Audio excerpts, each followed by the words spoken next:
그날이 아직도 생생합니다. 1950년 6월 25일 새벽이었죠. 닭이 울기도 전에 하늘이 터졌습니다. 포성이 멀리서 들려왔고 처음엔 누가 폭죽이라 했습니다. 하지만 그건 전쟁의 소리였습니다. 그때 제 나이 20살, 경기도 의정부 근처에서 농사짓던 평범한 청년이었죠. 어머니는 새벽밥을 차려주시며 그러셨습니다. 길수야, 요즘 나라가 시끄럽다더라. 괜히 밖에 나돌지 마라. 저는 웃었죠. 설마 전쟁이 나겠어요, 어머니. 다들 괜히 겁주는 거예요. 그런데 그날 오후 군 트럭이 마을에 들어왔습니다. 젊은 사람들은 이름도 제대로 부르지 못한 채 줄지어 트럭에 올라탔죠. 누가 자원했고 누가 억지로 끌려갔는지 그건 중요하지 않았습니다. 그저 나라를 지켜야 한다는 말 한마디가 우리 등을 떠밀었을 뿐이었죠. 그렇게 저는 가족들과 이별하고 군복을 입었습니다. 어제까지만 해도 호미를 잡던 손으로 오늘은 총을 들었습니다. 총구는 차가웠고 손끝이 떨렸습니다. 냄새가 쇠와 피가 섞인 듯 했습니다. 며칠 뒤 우리는 한강 이북으로 밀려갔습니다. 포탄이 하늘을 찍고 친구의 이름을 불러도 대답이 없었습니다. 그때 처음 죽음이 얼마나 가까운지 알았습니다. 그날 밤이었습니다. 혼자 산 중턱 경비를 서고 있었습니다. 어둠의 산속을 헤매던 중이었죠. 그때 어둠 속에서 목소리가 들렸습니다. 거기 누구야? 순간 본능적으로 총을 들었죠. 불빛이 스쳤습니다. 그곳엔 북한군 군복을 입은 젊은 남자가 서 있었습니다. 저와 비슷한 나이, 눈빛도 저와 다르지 않았습니다. 순간 너무 무서웠지만 정신 바짝 차리고 총을 겨누었습니다. 북한군도 저도 다 총을 들고 아무 말 없이 서로를 바라봤죠. 시간이 멈춘 것 같았습니다. 바람 소리도 불길 소리도 멀어졌습니다. 그의 눈엔 증오가 아니라 두려움이 있었습니다. 나랑 같은 눈이었습니다. 너도 무섭지? 그가 먼저 말했습니다. 저는 대답하지 않았습니다. 그저 천천히 총구를 내렸습니다. 그도 똑같이 내렸죠. 그렇게 우리는 서로를 죽이지 않았습니다. 전쟁은 우리를 적으로 만들었지만 그날 밤 우리는 잠시나마 사람으로 마주했습니다. 그리고 저는 그를 잊지 못했습니다. 그날 밤 이후 다음날 저녁 다시 경비를 쓰러 갔는데 그가 없더군요. 북쪽 진영으로 돌아갔나 보다 했습니다. 그래서 저도 돌아가려도 하는 순간 모퉁이 굴 쪽에서 이상한 소리가 났습니다. 조금씩 다가가 보니 굴 안에 어제 보았던 북한군이 다 쓰러져가는 채로 있더군요. 이봐. 정신 차리게. 배고파. 도와주이소. 부탁합니다. 하지만 저는 가지고 있는 식량이 물통 하나뿐이었습니다. 내가 가지고 있는 게 물 한 통밖에 없어. 이걸로 하루 버티고 내일 저녁에 음식 갖고 다시 올까요? 꼭 버티시오. 물통과 이 한마디를 남기고 저는 떠났습니다. 그날부터 다음 날에도 하루 종일 그 북한군 생각이 떠나지 않았습니다. 해가 지고 경비서러 가기 전에 몰래 부대 식량 창고로 헐레벌떡 뛰어가 감시의 눈을 피해 비상용 통조림 몇 개와 마른 고구마를 배낭에 넣었습니다. 그게 발각되면 총살감이었지만 그땐 그런 게 중요하지 않았습니다. 왜인지 모르게 북한군 병사 아름도 모르는 그를 살려야겠다는 생각뿐이었습니다. 산등성이를 따라 다시 굴로 향했습니다. 그가 아직 그곳에 있을까? 아니면 이미 떠났을까? 가슴이 뛰었습니다. 굴 앞에 다다르자 작은 불빛이 깜빡였습니다. 그는 거기 있었죠. 군복은 찢어지고 얼굴은 핏기 하나 없었습니다. 하지만 나를 보자 미소를 지었습니다. 살아있었구만. 그 말에 괜히 웃음이 났습니다. 나는 배낭을 내려놓으며 말했습니다. 이거 조금 챙겨왔소. 배고프잖아요. 그는 놀란 눈으로 저를 바라보다가 조심스레 통조림을 받아들었습니다. 정말 오셨네. 고맙습니다. 안 올 줄 알았어요. 그냥 나쁜 사람 같진 않아서 왔습니다. 그는 한참을 아무 말도 하지 않다가 천천히 통조림 뚜껑을 열었습니다. 배고픈 표정으로 한 숟가락, 두 숟가락 떠먹더니 작게 웃었습니다. 고맙소. 근데 이게 뭐요? 나 이런 맛은 처음이요. 우리는 불을 사이에 두고 앉았습니다. 잠시 침묵이 흘렀죠. 그러다 그가 입을 열었습니다. 나는 함경도 출신이요. 이름은 리철수. 아버지는 탄광 일꾼, 어머니는 논일하는 분이었소. 전쟁이 터지고 바로 끌려왔지. 그래도 내 동생은 공부를 잘해서 대학 갈 거요. 그의 눈빛이 잠시 부드러워졌습니다. 전쟁통에도 가족 얘기를 할 때만은 그도 그저 평범한 청년 같았습니다. 나 역시 나도 모르게 제 이야기를 꺼냈습니다. 나는 경기도 의정부 사람이요. 어머니 한 분 모시고 살았죠. 우리 남한은 대통령도 있고 자유롭게 장사도 하고 있지만 당신과 똑같이 영문도 모른 채 끌려왔죠. 그는 그 말을 듣더니 눈을 크게 떴습니다. 대통령? 진짜 그런 게 있어? 마음대로 말해도 괜찮소? 그럼요. 다들 힘들지만 누구나 자기 목소리를 낼 수는 있고 마음대로 자유롭게 돌아다닐 수 있죠. 아마 북한이랑은 좀 다를 거예요. 그는 한참 동안 말이 없었습니다. 불빛이 그의 얼굴을 비추자 그 눈동자에 묘한 빛이 비쳤습니다. 놀람인지 부러움인지 나도 잘 모르겠더군요. 잠시 후 그가 조용히 말했습니다. 나는 그런 세상 한 번도 못 봤소. 말 한마디 잘못하면 가족이 사라지는 세상이니까. 그 말을 듣는 순간 가슴 한쪽이 쿡 하고 아팠습니다. 우린 같은 말을 쓰고 같은 밥을 먹는 민족인데 사는 세상은 이렇게 달랐습니다. 그날 밤 불빛 아래서 우린 전쟁을 잠시 잊었습니다. 고향 얘기, 가족 얘기, 그리고 평범한 내일에 대해 이야기했습니다. 그건 짧았지만 내 평생 가장 따뜻한 밤이었습니다. 전쟁은 우리를 갈라놓았지만 그리고 제가 물었습니다. 왜 여기 혼자 있는 것이오? 훈련하다 굴러 떨어졌는데 눈 떠보니 여기였소. 그럼 어떻게 할 생각이오? 글쎄올시다. 다시 돌아간다 한들 우리 군이 날 받아줄까요? 괜한 의심을 받을 것 같아서 불안하오. 그럼 내가 남한으로 올 수 있는 방법을 알아오겠소. 북보단 남쪽이 훨씬 살기 좋은 세상입니다.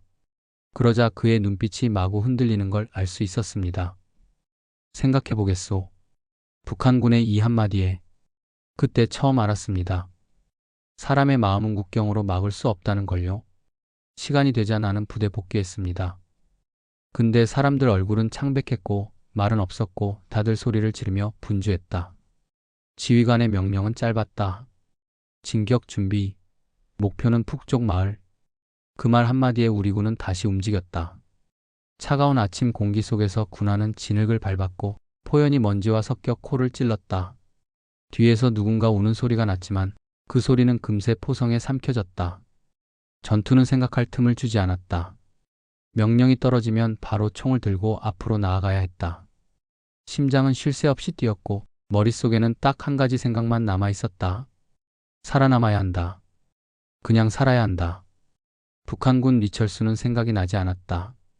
나는 무조건 살아야 한다. 살아서 어머니 곁으로 가야 한다. 하지만 교전은 갑자기 왔다.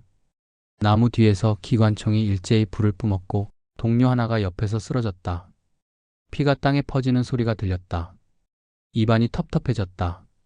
아무런 감정의 여유가 없었다. 나는 총을 들고 반사적으로 방아쇠를 당겼다. 한 발, 두 발 정신없이 총알이 날아갔다.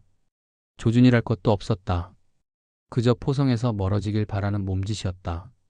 몇 발을 쏘고 나서야 주변이 보이기 시작했다. 연기 사이로 한 사람의 윤곽이 보였다. 북한 군복이었다. 그는 우리 쪽에 갇혀 있었다. 허리까지 덮인 허허벌판, 한쪽 다리가 부상당해 몸을 숙이고 있었고 몸을 숨길 곳도 없이 전방의 빈 들판에 노출되어 있었다. 그 모습이 순간적으로 내 시선을 붙잡았다. 본능이 먼저 말을 걸었다. 그는 저기다. 쏴라. 하지만 그와 함께 떠오른 건 내 손에 남은 그 미세한 기억이었다. 그의 눈, 그 밤의 미소, 우리가 나눴던 고구마 한 조각. 머릿속이 순간적으로 굳었다. 방아쇠에 힘이 들어간 손가락이 멈췄다. 주변은 계속 요동쳤다. 동료들이 옆에서 소리쳤고 포대에서는 더 가까운 포탄이 떨어졌다. 굳은 결심은 위험을 의미했다. 멈춰서는 나 자신이 위험했다. 그래서 나는 다시 총을 들었다. 그러나 나는 달리 쏘기로 했다. 정확히 그를 겨누지 않았다. 조금 옆으로, 조금 낮게. 흙을 향해 연속으로 총을 갈겼다. 소리를 내고 싶었다. 적을 저지하려는 척, 포위망을 무너뜨리려는 척. 누구도 내가 그를 살리려 했는지 알 수 없게끔. 총이 땅을 갈라뿜자 먼지가 치솟았고 바로 그 순간 포격 하나가 근처에 떨어졌다. 폭발이 일어나며 흙먼지가 거대한 장막처럼 피어올랐다. 그 연막 속에서 그는 쓰러졌고 포연과 먼지에 가려졌다. 사람들이 저쪽을 향해 발칵 달려들자 나도 그 틈에 섞여 더 위장된 사격을 이어갔다. 내 총알은 내가 의도한 대로 그의 몸을 스치지 않았다. 하지만 상황이 자연스럽게 그를 숨겨주었다. 그가 무사하다는 확신은 없었다. 다만 그 순간 나는 내가 원하는 방식으로 행동했다고 생각했다. 누군가의 눈에는 전투에 열심히 가담한 병사로 보였을 것이다. 아무도 내 속마음을 볼 수 없었다. 전투는 계속되었고 우리는 전진했다. 내 발밑엔 흩어진 군화 자국과 함께 피 얼룩이 남았다. 동료들의 고함, 장전 소리, 나뭇가지 부러지는 소리. 모든 게 너무 가깝고 너무 진짜였다. 가끔씩 나는 리철수의 얼굴을 떠올렸다. 그의 작은 웃음, 말투, 함경도의 논밭 풍경 이야기. 그 생각이 들면 내 손은 또 한 번 떨렸다. 그날 밤 진영에 돌아와 침낭에 몸을 파묻고도 잘 수 없었다. 어깨가 무겁고 가슴이 답답했다. 살아남기 위해 쏘아댄 수백 발의 총알들 속에 누군가의 얼굴이 박혀 있었다는 사실이 나를 괴롭혔다. 나는 스스로에게 물었다. 정말로 내가 한 행동이 옳았는가? 누군가를 살리기 위해 전투에서 보이는 모습을 연기한 것이 정말로 의미가 있었는가? 대답은 없었다. 밤은 깊었고 포성은 멀어져도 내 마음속의 소음은 멀어지지 않았다. 다음 날도 전투는 계속되었다. 하지만 그날 이후로 전장 위의 모든 사람은 내게 더 이상 단순한 적이 아니었다. 그저 누군가의 아들, 누군가의 형, 누군가의 친구였을 뿐이었다. 그리고 전쟁은 끝이 없었다. 하루는 마치 1년 같고 1년은 평생 같았다. 포성이 잠시 멎을 때면 그게 평화인 줄 알았지만 그건 다음 폭격 전의 정적일 뿐이었다. 그 친구, 그 북한군 녀석을 본 건 마지막 전투가 끝난 바로 다음 날이었다. 그날 새벽은 유난히 안개가 짙었다. 시야는 두세 미터도 채 안 됐고 사람은 모두 눈빛만으로 서로를 알아봐야 했다. 우리는 후퇴 중이었고 중공군이 뒤따라오는 상황이었다. 그런데 그 속에서 누군가가 나를 향해 손짓을 했다. 포연 사이로 잠시 스친 눈빛, 분명 그 친구였다. 난 아무 생각도 없이 그쪽으로 가려던 순간, 그런데 그 순간 우리 부대의 사격 명령이 떨어졌다. 난 반사적으로 총을 들었다. 하지만 조준선을 그에게 맞출 수가 없었다. 내가 쏘지 않으면 난 죽는다. 머리는 그렇게 외쳤지만 손가락은 방아쇠 위에서 떨기만 했다. 그때였지. 그가 몸을 날려 내 쪽으로 지나가며 무언가를 밀어줬다. 편지였다. 그리고 짧게 중얼거렸어. 살아야지, 그래야 나중에 또 보지 않겠소. 그 말이 끝나자마자 포탄이 떨어졌고 또다시 한바탕을 치렀다. 정신을 차렸을 땐 내 주변엔 시체뿐이었고 그는 사라져 있었다. 포연 사이로 북한 군들이 후퇴하는 게 보였고 그 속에 그가 있었는지 없었는지조차 알 수 없었다. 하지만 며칠 뒤 평범한 오후 트럭에 실린 포로들 속에서 그 낯익은 눈빛이 다시 나를 향했다. 그는 손이 묶인 채였다. 입술은 터져 있었고 피가 말라붙은 얼굴로 나를 바라봤다. 서로 말 한마디 못한 채 눈빛으로만 인사했다. 그때 내 마음속에서 이상한 감정이 일었다. 그가 적이라는 사실보다 그저 같은 하늘 아래 살았던 한 인간이라는 게 더 크게 느껴졌다. 트럭이 떠나가던 그날 난 총을 내려놨다. 하지만 전쟁은 멈추지 않았다. 다음 날 새벽 또 다른 전투 명령이 떨어졌다. 난 다시 총을 들었고 그날 이후론 그 어떤 표정도 짓지 못했다. 사람을 죽이는 일에 익숙해졌다는 게 얼마나 끔찍한 일인지 그때 알았다. 그리고 얼마나 시간이 지났을까? 끝나지 않을 것만 같던 전쟁이 끝났다. 전쟁이 끝났지만 그날의 눈빛은 아직도 잊히지 않는다. 그 친구가 포로 교환 명단에 있었다는 소식을 들었을 땐 마음이 덜컥 내려앉았다. 그는 살아남았을까? 그 이후로 난 매일 밤 잠이 들기 전에 기도했다. 그가 살아있다면 부디 잘 살아가길. 언젠가 다시 만나게 된다면 이번엔 총이 아닌 손을 내밀 수 있기를. 전쟁이 끝났다는 소식을 들었을 때 처음엔 실감이 나지 않았다. 총소리가 멈췄는데도 내 마음속에는 아직 폭음이 울리고 있었다. 나는 살아남았다. 하지만 돌아갈 곳이 있을까? 그게 두려웠다. 고향으로 향하는 길, 들판에는 불탄 집터만 남아 있었다. 노는 말라붙었고 사람들은 겨우 돌아와 살고 있었다. 우리 집도 마찬가지였다. 대문은 무너져 있었고 어머니의 밭은 잡초로 뒤덮여 있었다. 그런데 기적처럼 어머니가 그곳에 있었다. 나를 보자마자 말없이 끌어안았다. 전쟁의 모든 고통이 그 한 품에 녹아내리는 듯했다. 그날 저녁 오랜만에 따뜻한 밥을 먹었다. 쌀 한 줌과 보리 한 줌을 섞은 죽이었지만 내게는 세상에서 가장 맛있는 밥이었다. 어머니는 말했다. 살아만 있어도 고맙다. 그 말에 눈물이 나왔다. 그날 이후 나는 다시 사람으로 살기 시작했다. 전쟁이 끝나고 몇 해가 지나자 사람들은 하나둘 일터로 돌아왔다. 나도 막노동으로 생계를 이어갔다. 새벽에 일어나 일을 하고 밤에는 하루를 정리하며 잠들었다. 가난했지만 이상하게 행복했다. 총 대신 도구를 들고 땅을 밟고 일한다는 것이 고마웠다. 그러다 이웃집 처녀를 만났다. 눈웃음이 고왔고 말이 따뜻했다. 결혼을 하고 아이가 생겼다. 내 손으로 집을 짓고 내 손으로 밥벌이를 하며 평범하게 살아갔다. 하지만 문득문득 전쟁의 그림자가 찾아왔다. 아이가 울 때면 포탄 소리가 겹쳐 들렸고 장마철 비 냄새는 포연 냄새처럼 느껴졌다. 그럴 때마다 하늘을 바라보며 속으로 중얼거렸다. 리철수 살아있나? 부디 잘 살고 있기를 바란다. 그렇게 나는 가족을 먹여 살리고 아이를 키우며 늙어갔다. 세월은 흘러갔고 전쟁의 상처는 조금씩 잊혀졌다. 하지만 단 한 사람, 그 친구의 얼굴만은 아직도 선명했다. 적이었지만 내 인생에서 가장 인간적인 시간을 함께 보낸 사람이었다. 어느 날 이상가족 상봉 소식을 접했다. 평생 떨어져 있던 가족들이 서로를 끌어안는 모습을 보면서 이상하게 눈물이 났다. 그날 밤 나는 펜을 들고 신청서를 작성했다. 혹시나 하는 마음으로 그 친구의 이름을 적었다. 리철수. 내가 평생 잊지 못한 이름이었다. 전쟁은 내 청춘을 앗아갔지만 그 속에서도 나는 사람을 배웠다. 미움보다 깊은, 총보다 따뜻한 인간의 마음을. 나는 결심했다. 늙었지만 마지막으로 그를 보고 싶었다. 신청서를 작성하며 나는 지난 세월을 떠올렸다. 전쟁터에서 함께 웃던 순간, 서로를 지키기 위해 총을 피했던 순간, 서로에게 의지했던 그때의 인간적인 순간들. 그리고 상봉 당일, 나는 상봉장으로 걸어 들어섰다. 주변은 흥분과 긴장으로 가득했다. 사람들은 울고 웃고 서로를 부둥켜 안고 있었다.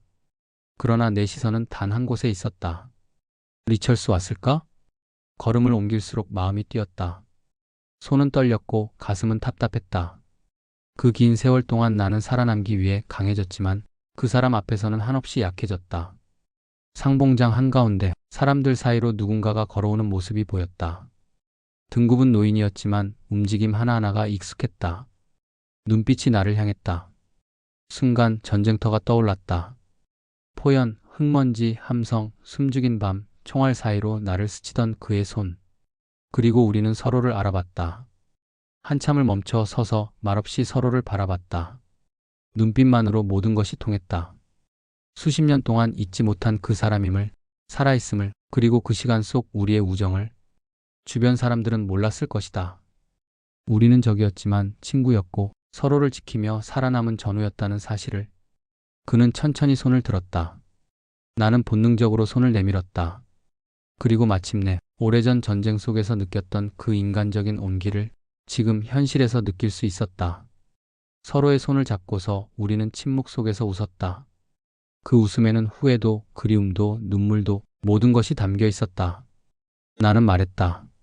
살아있어줘서 고맙다, 철수야. 그는 작게 웃으며 답했다. 자네도 살아있어줘서 고맙네.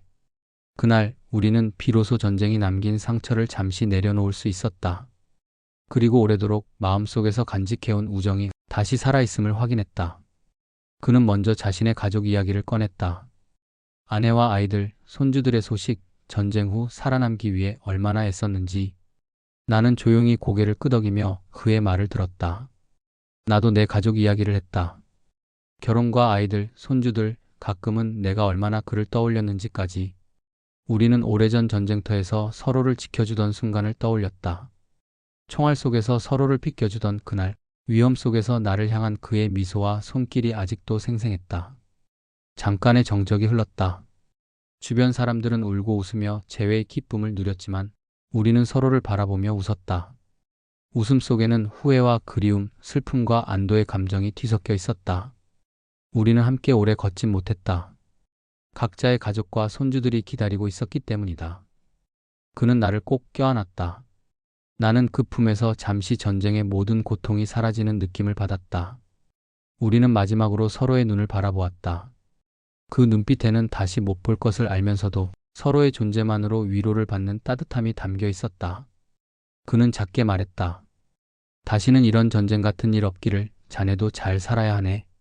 나는 웃으며 답했다. 그래, 우리 서로 살아남았으니 이제는 후회하지 말자. 그 말을 들은 리철수는 촉촉한 눈빛을 지으며 애기했다. 또 이런 자리가 있을까? 이젠 정말 못 보는 거겠지. 나는 대답했다. 오래 살아. 통일되면 다시 꼭 만나자.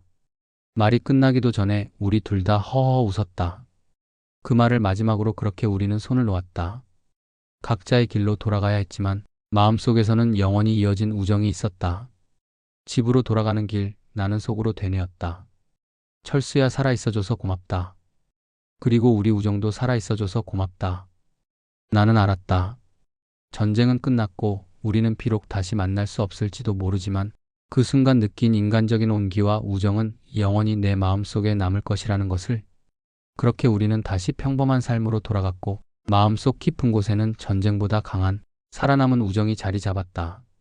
세월이 흘러도 총보다 따뜻했던 그 마음은 결코 사라지지 않을 것이다.